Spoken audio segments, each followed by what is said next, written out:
Good evening and happy Friday to our viewers in North America. I'm Don Arleth and welcome to Flash News. The second day of the EU summit in Brussels has come to an end. 27 countries agreed on a new climate target. That is to reduce carbon emissions by at least 55% by the year 2030 compared to 1990 levels.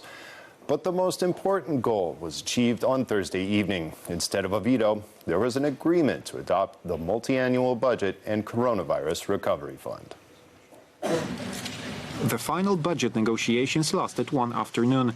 The result is the agreement on the multi-annual financial framework and the post-pandemic recovery fund. The agreement will help us provide a strong economic response to the crisis while preserving the rule of law.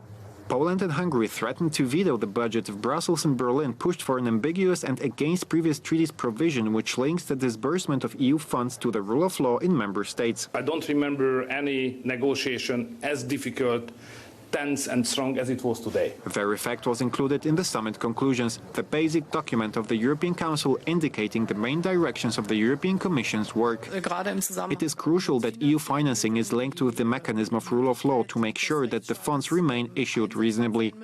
This mechanism, contrary to the previous proposals of the German presidency, will be strictly defined. We have eliminated these ambiguities. All points of the conclusion from A to K are very concrete, precise for us, most important for us, defining the new reality. The conditionality mechanism is to protect EU finances only, and it cannot be activated automatically when the rule of law is found to have been violated. Moreover, before the regulation introducing the mechanism enters into force, it is yet to be legally reviewed by the Court of Justice. 13,000 new infections and over 500 deaths. These are the latest figures in Poland. At midnight, the deadline for reporting medical facilities that want to participate in the national coronavirus vaccination program expired. Next week, a detailed map of all points where it will be possible to vaccinate against COVID-19 will be published. We want every patient, no matter where they live, if they live even in a small community, to be able to get vaccinated at their doctors. President Andrzej Duda talked to the Minister of Health and experts on infectious diseases about the availability and safety of vaccines. The questions have to be answered with their help to determine who should be vaccinated and whether the vaccination is safe. Christmas holidays and winter break are just ahead of us. Doctors call for responsibility during family meetings, and the Ministry of Health does not rule out, provided that new numbers of infections continue to fall, some children will return to school after the winter break. The 18th of January may be the day when at least first classes of elementary school from 1st to the 3rd grade will go to school. Winter break will start on January 4th all over Poland. Now for a look abroad. The United States is one step away from introducing a vaccine against COVID-19.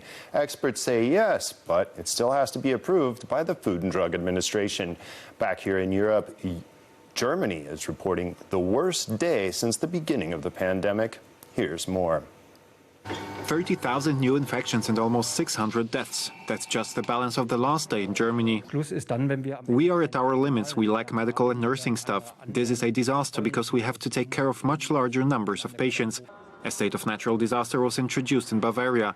Tighter restrictions will apply in Saxony from Monday. More and more German politicians are demanding the immediate introduction of a hard lockdown throughout the entire country.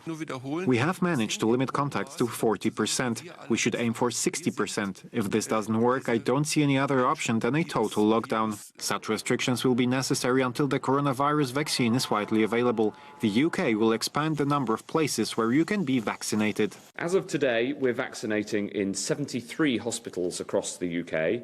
Tens of thousands of people have had the jab. And I want to set out the next steps. I can confirm that we'll shortly expand our vaccination program further. Vaccinations are likely to start in the United States next week. An independent committee of experts has issued a positive opinion to be approved by the Food and Drug Administration during the weekend. From that moment on, 3 million doses will be delivered throughout the country within 24 hours. Healthcare workers and employees and residents of retirement homes will be vaccinated as the first ones. A hard Brexit seems more and more likely. Attempts at breaking the impasse between the United Kingdom and the European Union have all but failed. British Prime Minister Boris Johnson has instructed his cabinet to make preparations for a no-deal transition. The argument today is about the terms on which we trade with the European Union. And the issue at the moment is that they want, the talks in Brussels are stymied, deadlocked, because they want to keep us locked into a system by which every time they change their laws, we have to change our laws. Due to a deadlock in negotiations in Calais, France, a lot of trucks were standing in huge queues. English cars were also stuck in traffic jams. Companies in the UK collect supplies before the end of the year in fear of chaos should there be no agreement. Hard Brexit will mean customs and controls on border crossings, increase in prices of certain products and no exchange of security information. Spanish authorities confiscated the summer residence of the former dictator Francisco Franco.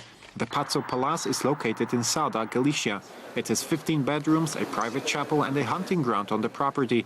In September, the court in La Coruna ruled that the procedure of purchase of the palace by General Franco was illegal, and in the same way the heirs of the dictator came into its possession.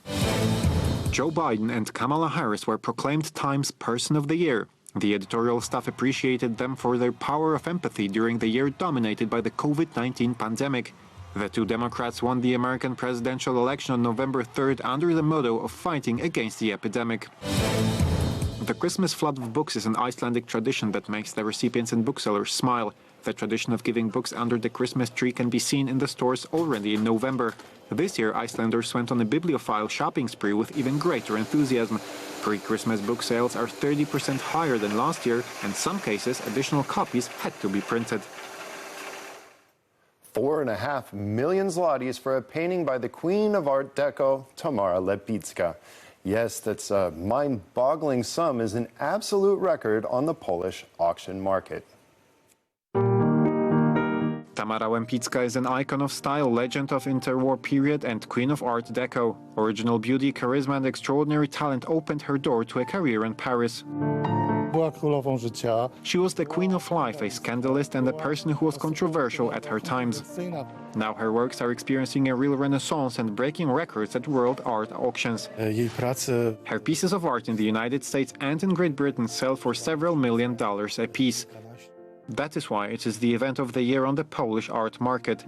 The work of art Reader, for the first time at an auction in Poland, sold for 4.5 million zlotys.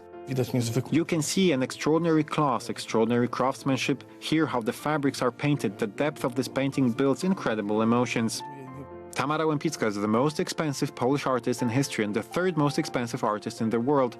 The record price for her painting was 82 million zloty. Members of the world's elite like Madonna, Barbara Streisand or Jack Nicholson have her works in their collection. Despite our advanced technology, nature still hides many secrets from man. One of them has just been revealed off the Mexican coast. There, American scientists claim to have discovered a new species of whale, a beak whale. 3 whales of unknown species appeared near the island of San Benito. Scientists placed a microphone underwater, took photos and recorded the acoustic signals emitted by mammals. While on the water, they could only assume that they were dealing with a true breakthrough. Only after analyzing the photos, they noticed that the animal's teeth are placed in an unusual place. The audio recordings also indicated the discovery of a new species. Eventually, DNA tests will confirm it. And this is another example of the magic of nature. An ice cathedral was created inside a Swiss glacier. It is 5 meters high and 20 meters long. Its size and shape changes from year to year. The architect here is nature, or more precisely, the glacier itself. This year the cave looks phenomenal.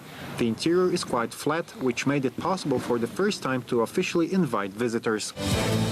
Fridge magnets, postcards and pendants. In the case of Pham Van Tuuk, such tourist souvenirs are not an option. From his travels across Europe, he brings historic church clocks, which he meticulously renovates at home. The collection consists of 20 exhibits. The oldest one comes from the mid-18th century, the largest one weighs a ton. There is a lot of work with them, but the collector does not waste any time. 2 long pant legs, 2 short sleeves.